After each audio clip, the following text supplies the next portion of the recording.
Hai, okey hari ni Cik B nak share something dengan you all berkaitan dengan tips untuk bangkit daripada kegagalan. Okey, dekat sini bukan mudah kita nak bangkit daripada kegagalan. Kadang-kadang ada yang dah gagal, dia akan terus gagal. Kadang-kadang ada juga yang gagal, dia akan bangkit daripada fighter, menjadi fighter. Jadi dekat sini ada beberapa tips yang Cik B nak share dengan you all sebenarnya. Pertama sekali kena ketahuilah bahawasanya tiada yang mudah ataupun tak ada perkara yang mudah dalam kehidupan ni untuk kita nak capai. So bukannya Cik B kata tak mudah, maksudnya susah sangat ke nak capai kehidupan ni. Tak, bukan maksud macam tu. Yang penting kita kena usaha. Sebab contoh duit. Tak ada duit yang datang bergolek turun daripada langit. Kita kena usaha, kita kena kerja keras. Sebab kalau kita senang dapat duit, bermakna semua orang tak akan kerja. Semua orang akan berlenggang, akan duduk kat rumah, akan goyang kaki. Tunggu je duit tu datang daripada langit. Tapi kita kena faham kehidupan ni tak ada yang mudah. Untuk kita capai dalam kehidupan ni, semuanya mesti kena ada usaha, barulah rezeki tu datang dan Allah akan bagi lebih baik lagi. Yang kedua, kita kena menerima kenyataan. Apa yang kita kena terima kenyataan? Walaupun kita ni dalam keadaan orang kata yang bukan senang, ataupun kita ni orang kata yang dalam keadaan yang kaya sekalipun, kita kena reda dan kita kena faham dan kita kena ingat, kita kena orang kata bersyukur dengan apa yang kita ada sekarang. Kita kena bersyukur dan kita kena jalani kehidupan tu seperti biasa. Kenapa? Sebab kita tak boleh bandingkan diri kita dengan orang lain. Contoh kalau kita ni dalam keadaan orang yang biasa-biasa. Kita nak fighter dengan orang yang luar biasa. Kita nak cakap, kenapa aku tak jadi macam orang tu? Kenapa orang tu boleh berjaya, aku tak boleh berjaya? Dia sebenarnya pertama sekali kita kena terima dulu kenyataan. Kita kena terima reda kita, ketentuan kita, kehidupan kita sekarang ni. Tapi bukanlah kata kita duduk yang takut yang sama. Bermakna kita kena ubah diri kita daripada yang baik kepada lebih baik. So daripada situ, bila kita ada usaha, insya-Allah rezeki tu sentiasa ada.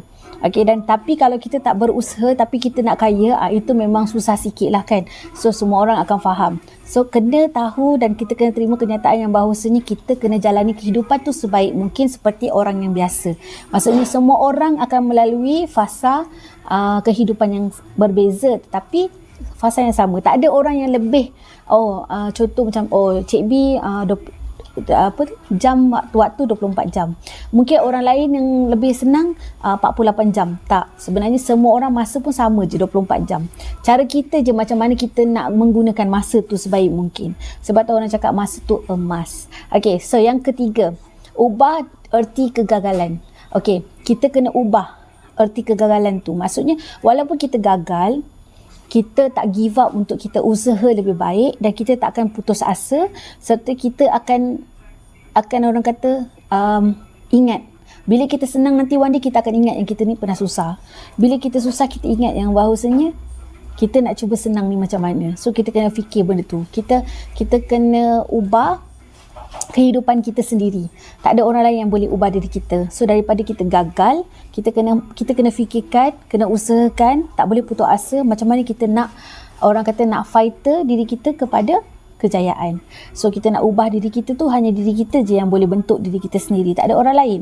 Tak ada orang lain. Kalau you malas, tak ada orang lain yang boleh ubah you. Diri sendiri yang akan ubah sebenarnya. So yang keempat, kita kena belajar daripada kegagalan.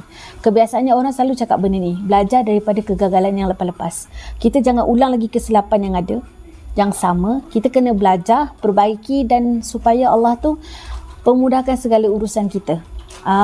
Bila Allah tu nampak kita nak berubah, kita doa, kita niat, kita tawakal dengan dia, kita usaha, kita tak give up, kita perbaiki diri kita, kelemahan kita ni kita perbaiki, insya-Allah Allah tu pun pandang. Allah tu pun Allah akan bantu kita. Orang akan nampak apa yang kita dah buat, perubahan dalam diri kita. Dekat situ banyak yang support moral yang orang akan bagi dengan kita. So kita sendiri kena belajar daripada kegagalan tu. Kita tak boleh buat kegagalan tu perkara yang sama berulang-ulang setiap tahun benda yang sama. Sebagai contoh, kadang-kadang kalau kita tidur, selama ni mungkin kita dah tidur selama 16 jam satu hari. So mungkin sekarang ni kita tidur mengikut waktu yang sebenar, 8 jam untuk satu hari. So dekat situ orang kata itulah kita ubah diri kita daripada daripada kegagalan kepada kejayaan. Kadang-kadang orang cakap, takkan kegagalan ni bukan pasal duit je ke? Bukan. Kadang-kadang attitude diri kita sendiri pun yang menentukan kejayaan masa depan kita. So benda tu kita kena ubah sikit-sikit supaya benda tu akan jadi kebiasaan pada diri kita dan kita akan ke arah yang lebih baik. Barulah kita dapat bangkit daripada kegagalan kita yang lepas-lepas. So tak adalah kita rasa macam umur aku dah 20 tahun, 30 tahun, 40 tahun yang sama je aku buat. Kita tak rasa macam tu. Sebab fasa kita setiap tahun tu berubah-ubah. Jadi perbaiki diri kita daripada semasa ke semasa.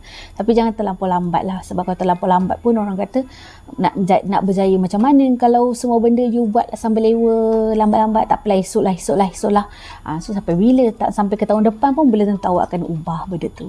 Okay, so itu saja yang Cik B boleh share dengan you all. Okay, sikit sebanyak. Okay, minta maaf kalau ada terlebih ataupun terkurang. Kalau kesalahan tu daripada pihak Cik B, yang lebih tu daripada Allah Subhanahu Wa Taala. So kita jumpa lagi di episod yang lain.